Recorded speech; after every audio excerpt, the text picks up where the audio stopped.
Assalamualaikum warahmatullahi wabarakatuh. Pada diributin, dana pendidikan dikorupsi. Kita diam 1000 bahasa. Goro.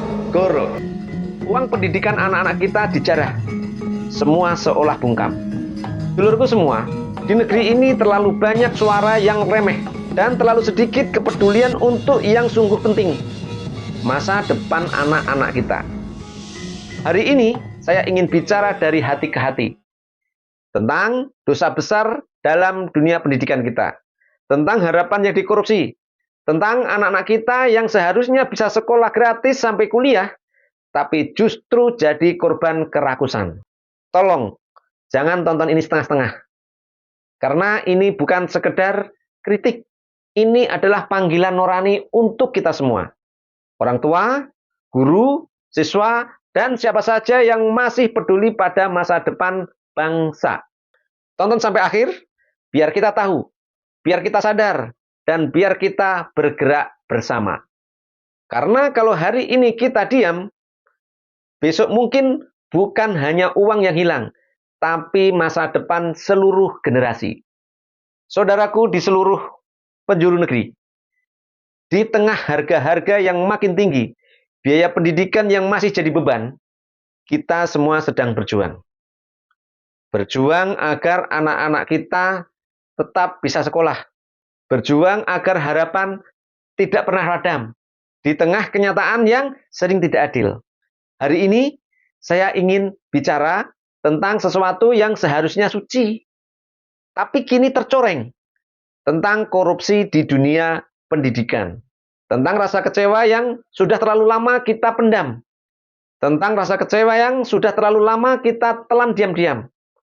Korupsi di dunia pendidikan. Iya, korupsi. Kita baru saja dengarkan kabar dari Kejagung.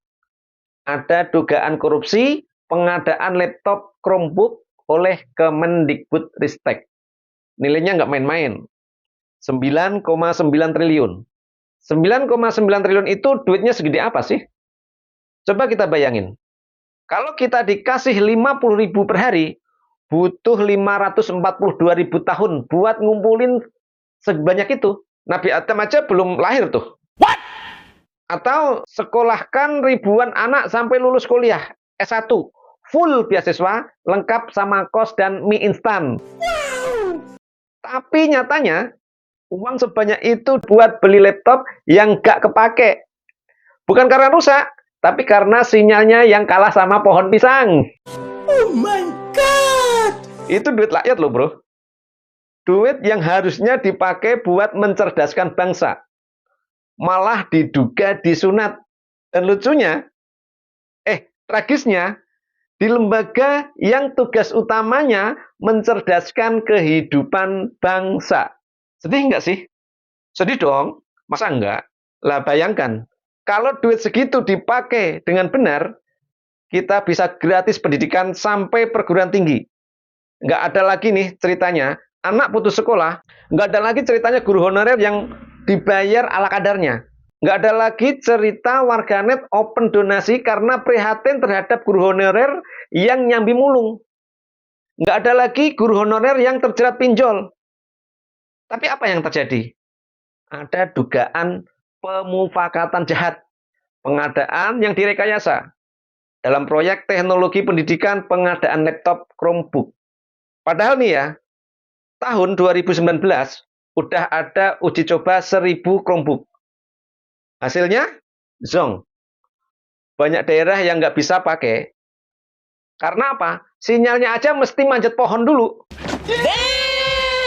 Dan mirisnya, adem ayem saja. Malah yang diramaikan program pendidikan barak militer. Diributin, digegerin. Kayak pewayangan yang di atas jam 12 itu loh. Goro.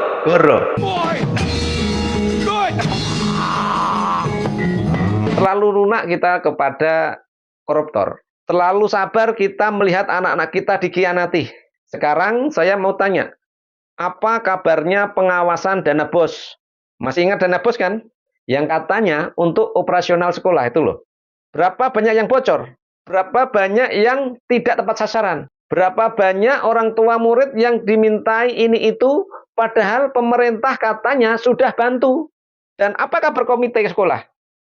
Ini oknum aja ya, yang seharusnya jadi perwakilan orang tua murid, jadi pengawas, jadi jembatan suara rakyat, malah sering jadi tangan panjang sekolah.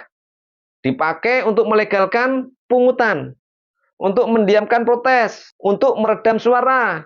Saya katakan cukup. Ini saatnya kita ikut mengawal. Komite sekolah bukan formalitas, orang tua bukan penonton, masyarakat bukan hanya mendengar kabar buruk. Kita semua harus berperan. Kritisi jika ada penyimpangan dan kalau perlu, viralkan. Kalau kita diam, korupsi makin jadi budaya. Dan kita cuma bisa menatap masa depan dengan rasa sesal. Dulurku semua, mungkin kita bukan pejabat, bukan orang berkuasa, bukan penentu kebijakan, tapi kita adalah rakyat yang punya nurani. Kita adalah ayah, ibu, guru, warga biasa yang setiap hari berdoa agar anak-anak kita bisa hidup lebih baik dari kita toh. Iya toh? Iya no. Bayangkan, jika uang yang dikorupsi itu bisa menjadi jalan sekolah untuk ribuan anak miskin, bayangkan, jika dana yang dikorbankan itu bisa menjadi senyum guru honorer yang akhirnya sejahtera.